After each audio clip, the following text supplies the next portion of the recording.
अस्सलाम वालेकुम वरहमतुल्लाहि वबरकातुहू। दोस्तों, आज का ये वाला वीडियो बहुत ही ज़्यादा दिलचस्प है और बहुत ज़्यादा इंटरेस्टिंग होने वाला है। इस वीडियो को आप लोग पूरा आखिर तक ज़रूर देखें, बीच में इसको स्किप मत करें। और एक छोटी सी आपसे गुजारिश ये है, अगर आप चैनल पर नए हैं तो इसको अभी सब्सक्राइब कर लें ताकि आने वाली हर एक वीडियो का नोटिफिकेशन आपको मिलता रहे। चलिए वीडियो शुरू करते हैं डॉक्टर जाकिर नायक के साथ में। से 77 साल पहले डॉक्टर भीमराव अंबेडकर जी ने अपनी पुस्तक हिंदुस्तान पाकिस्तान का बंटवारा, उस पुस्तक में ये मेंशन कर दिया था कि इस देश के जितने भी मुसलमान हैं इस देश के असली मुसलमान नहीं हो सकते। और उसका रीज़न ये है क्योंकि इस देश के मुसलमान भारत को दारुल हर्ब मानते हैं, दारुल इस्लाम नहीं। और दारुल हर्ब का मतलब होता है युद्ध का घर और दारुल इस्लाम का मतलब होता है इस्लाम का घर। ये चीज़ डॉक्टर भीमराव अंबेडकर ने बोला था, जिसको आज छुपा दिया गया है, दबा दिया गया है। अभी भी मैं यही कह रही हूँ, मुझे किसी से शिकायत नहीं है, लेकिन हिंदुओं सोचो, तुम तो जाति में बट गए, 36 जाति है तुम्हारी, तुमने मान लिया। अब सोचो कोई मुसलमान से जाके उससे जाति पूछो, वो एक ही शब्द बोलेगा, हाँ हम मुसलमान हैं। उसका कोई जाति नहीं, उसका जाति नहीं है। इसी का कारण है कि आज हमारे देश में 1.5% से 35 से ज़्यादा % की आबादी हो गई है। यही रीज़न है और हम लोग कहीं ना कहीं ख़त्म होते जा रहे हैं। हिंदू एकता हमारे से ही आएगी। जो लोग को जाति में विभाजित किया जा रहा है, अगर वो जाति में विभाजित हो ही जा रहे हैं तो उसका कारण क्या है? इसका मतलब हम जाति ही कमज़ोर है ना। जिसको जाति जाति जाति कह के लोग टारगेट कर रहे हैं जाति। सच्चाई ये है कि जो हिंदू धर्म, जो सनातन धर्म को मानते हैं, वो जातिवाद नहीं मानेंगे, क्योंकि हम में वर्ण व्यवस्था है, जातिवाद नहीं। वर्ण व्यवस्था है ब्राह्मण, ब्रह्मा के मुख से ब्राह्मण, भुजा से क्षत्रिय, जंघा से वैश्य और चरण से शूद्र, और चारों की अलग अलग मान्यता है, जिसको अभी भी बहुत मैनिपुलेट करके सुनाया जा रहा है, समझाया जा रहा है, लिखावट दिखाई जा रही है। और रही बात जाति की, ये जो बटे हैं ना, यादव, पासवान, पांडे, तिवारी या जो भी जात हैं, अपने आप को जात कहते हैं, अगर ये इस जाति में बट जाएं तो सच में हिंदू खत्म हो जाएगा। सलाम अलैकुम साहब। वर्ण व्यवस्था है उसको ये सही बोल रही है, लेकिन जो जाति में अलग अलग बटे हुए हैं उनको गलत। तो ये खुशबू पांडे खुद नाम क्यों लगाई है? इसको तो वो सरनेम लगाना ही नहीं चाहिए यार। ये इतनी सत्यवादी है और बहुत सही रास्ते में है ये तो। Peace be with you. मैं रिटायर्ड कर्नल सुरेश पाटिल हूँ।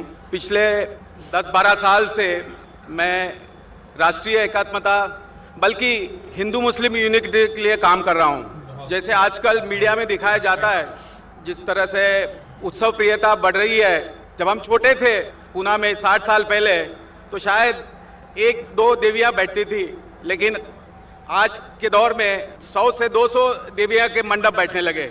उसी प्रकार उस समय शायद गणपति के मंडल 50 थे, आज 5000 बन चुके हैं। तो मेरे जैसे जो समाज में काम करना चाहते, भाईचारा, प्यार, मोहब्बत हम सबके लिए देना चाहते, तो हमारी बड़ी समस्या होती है।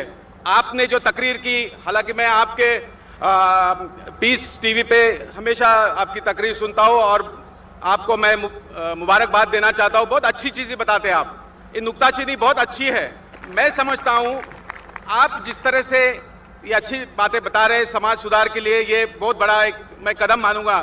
लेकिन जिस तरह से टीवी पे आज दिखाया जा रहा है, अगर अमिताभ बच्चन चप्पल निकाल के अगर मंदिर में जा रहा है तो उसका पूरा आंखों देखा हाल 24 घंटा, हर घंटे पे दिखाया जाता है, जिससे कि एवरेज आदमी जो है, जिससे एवरेज सो कॉल्ड मासेस है, उनको समझ में नहीं आता। सच्चाई यह है जो आप बता रहे हैं, जो मैं मानता हूं, क्योंकि मैं समझता हूं, मैं बहुत नाचीज हूं, लेकिन ये समझता हूं कि मैंने इस्लाम को बहुत नज़दीक से देखा हुआ है। क्योंकि मैं फौज में जब भर्ती हुआ था और मेरा जिस पलटन में तबादला हुआ था, वो पलटन मुसलमानों की थी, जो राजस्थानी मुस्लिम्स कायम खानी कहते हैं। तो 71 के लड़ाई में मेरे 33 जवान शहीद हुए और उस समय मुझे भी छाती में बम के छर्रे लगे हुए थे। और उसमें पानी पिलाने वाला मेरा जो रेडियो ऑपरेटर था, कमरुद्दीन, जो आज बुजुर्ग है, राजस्थान का है, उसको मैं मिलने गया था। तो मेरे जहन में अभी भी इस वक्त ताजा आपके सामने दिखाई दे रहा है कमरुद्दीन। मुझे सब जब मैं सुना ना, मेरे रोंगटे खड़े हो गए पूरे। रियली ये जो मुसलमानों को बदनाम किया जाता है ना यार, ये देखना चाहिए। ये सब वीडियो को, इस वीडियो को लोगों को दिखाना चाहिए। ऐसे होते मुसलमान। पानी पिला रहा है, और अगर वो नहीं मुझे पानी पिलाता तो शायद मैं आज आपके सामने खड़ा नहीं रह सकता था। मेरा ये मानना है, शायद बाकी लोग ना माने, मेरे सिर पे मुसलमान भाइयों का बहुत बड़ा कर्ज है, वो मैं वापस देना चाहता हूं।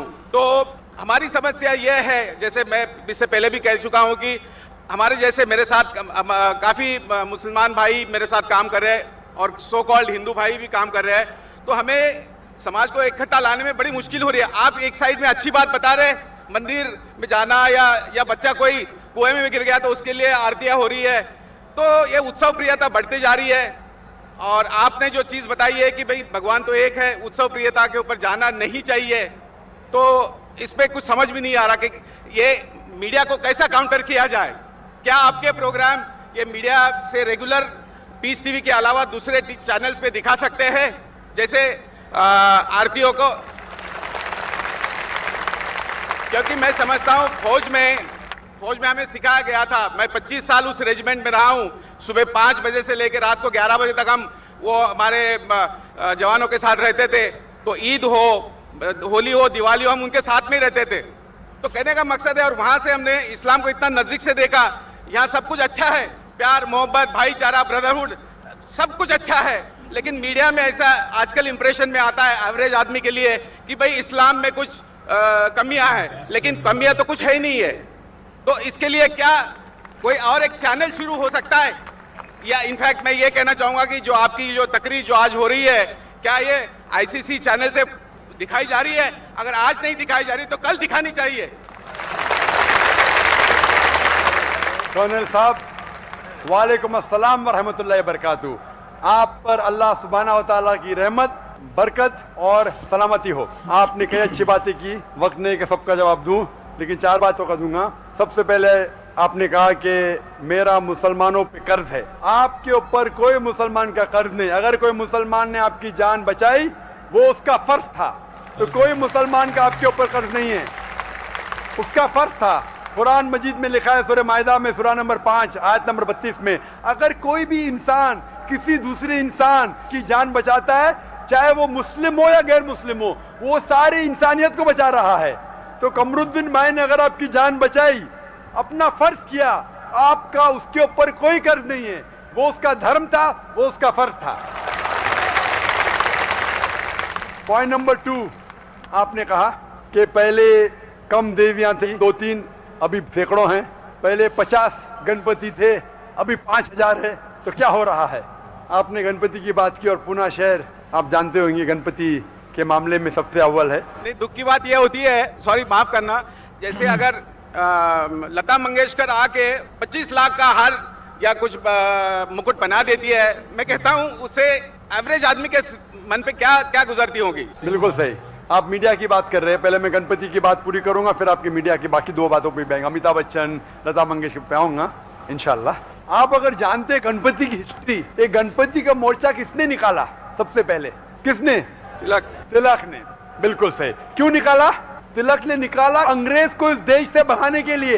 एक अच्छा मामला था, कहां से उसका आइडिया मिले, किधर से मिली, उसका जिक्र नहीं करेंगे हम। उसका मेन मकसद था अंग्रेज को इस देश से भगा देने का। मकसद पूरा हो गया, अंग्रेज तो भाग गए। तो मकसद था, एक चीज का फायदा उठाया, लोगों के जज्बात की वजह से अगर वो कामयाब हो गए, अल्हम्दुलिल्लाह वो काम पूरा हो गया। अब जैसे आपने कहा, दूसरी बात, अमिताभ बच्चन चप्पल निकाल के मंदिर में जाता है, शूटिंग होते, लता मंगेशकर हाथ दे रही है। अगर अमिताभ बच्चन या लता मंगेशकर खुदा की सही इबादत करते, अल्हम्दुलिल्लाह, चाहे अमिताभ बच्चन हो, लता मंगेशकर हो, सही इबादत करते, तो मैं उनको कांग्रेचुलेट करता हूं। लेकिन अक्सर पिक्चर में सिर्फ दिखावट के लिए होता है, दिखावट के लिए गोली मारी जाती है, ये होता है, वो होता है। तो अगर कोई दिखावट के लिए कर रहा है तो सही बात नहीं। और आप बिल्कुल सही कह रहे कि मीडिया ऐसा पावरफुल हो चुका है कि मीडिया आज आसानी से एक हीरो को विलन बना सकता है, विलन को हीरो बना सकता है, दिन को रात बना सकता है, रात को दिन बना सकता है,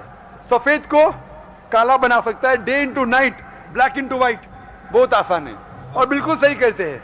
आपने कहा कि आप मेरी तकरीर सुनते हैं पीस टीवी पे, कई सालों से सुन रहे हैं, आपको अच्छा लगता है। और मीडिया अच्छी चीज भी है, बुरी चीज भी है।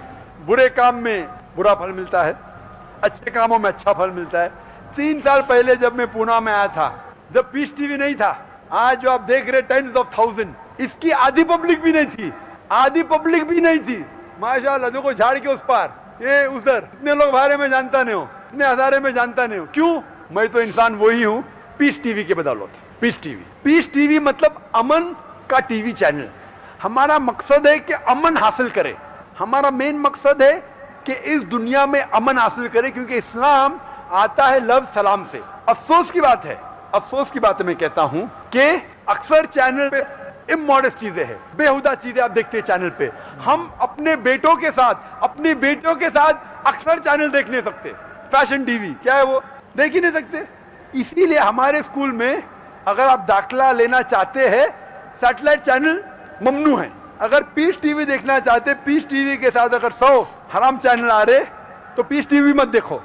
पीस टीवी देखना चाहते, इलायदा डिश लगाओ, सिर्फ पीस टीवी पे लॉक करो, चलेगा। आप बिल्कुल सही कहते कि मीडिया जो है वो फायदेमंद भी है, नुकसानदेह भी है अक्सर, लेकिन ज्यादा नुकसानदेह है। और आप देखते हैं कि अक्सर जो लोग अमन फैलाते हैं वो इस मीडिया का इस्तेमाल नहीं करते। हमने क्या कहा? मीडिया में ज्यादा नुकसानदेह चीजें हैं। आप बिल्कुल सही कहते हैं कि बताते मुसलमान आतंकवाद है, आज उसका जिक्र नहीं करूंगा, कल करूंगा। क्या आतंकवाद मुसलमानों की विरासत है? मौजू है कल के लिए, तो कल की बात मैं आज नहीं करना चाहता हूं। ये मीडिया है। मीडिया क्यों कर रही है? क्योंकि वो चाहते हैं अमन फैले। अमन फैलेगा तो मीडिया को कौन देखेगा? आपने पूछा कि ये लेक्चर बाकी चैनल में देख सकते, हम भले लाखों रुपया खर्चा करते शूटिंग पे, करोड़ों रुपया खर्चा करते, जो भी अगर हमारे प्रोग्राम दिखाना चाहता है हम उसको फ्री देते हैं। लो जी नाज़रीन, बहुत बड़ी खुशखबरी की बात है ये। डॉक्टर साहब हर एक को इजाज़त दे रहे हैं। हालांकि इस दौर के अंदर हर बंदा पैसा कमाने के लिए काम कर रहा है, मेहनत कर रहा है। ईटीसी पे जाइए, ईटीवी उर्दू पे, वो क्या समझते एक प्रोग्राम बनाने में, अच्छा प्रोग्राम बनाने में आधे घंटे का 5 लाख खर्चा होता है, ये मुफ्त में मिलता है, ले लो। मैं बोला ले लो, मुझे क्या हर्ज है? मैं तो पैसों के लिए नहीं कर रहा हूँ, अमन हासिल हो जाएगा, खुदा मुझे उसके लिए इंशाल्लाह सवाब देगा। तो हमारे प्रोग्राम आप देख रहे, ये प्रोग्राम इतने कैमरा, 12 कैमरा है, ये स्टेज है। ना मैं कोई हीरो हूँ, ना मैं अमिताभ बच्चन हूँ, ना लता मंगेशकर हूँ। मैं तो एक आम मुसलमान हूँ, अपने आप को मुजाहिद कहता हूँ। मुजाहिद मतलब जो जिहाद करता है, जिहाद मतलब जिद्दोजहद। जो मीडिया कहते हैं वो मुजाहिद नहीं हूं मैं। आप देख रहे हैं, मेरा मकसद है कि ये पैगाम सिर्फ यहाँ अगर 25 या 50 हजार लोग मौजूद है, वो मेरे लिए बहुत स्मॉल है। मैं होलसेल में मानता हूँ।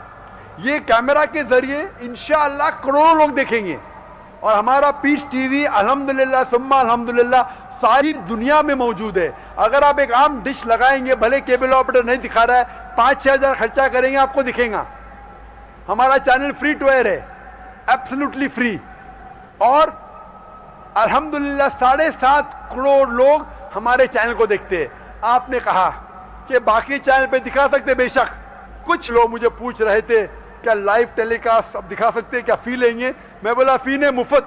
मैं कभी भी लेक्चर देने जाता हूं कोई फी नहीं लेता हूं, खाली कहता हूं कि दुआ करो मेरे लिए, एब्सोल्युटली फ्री।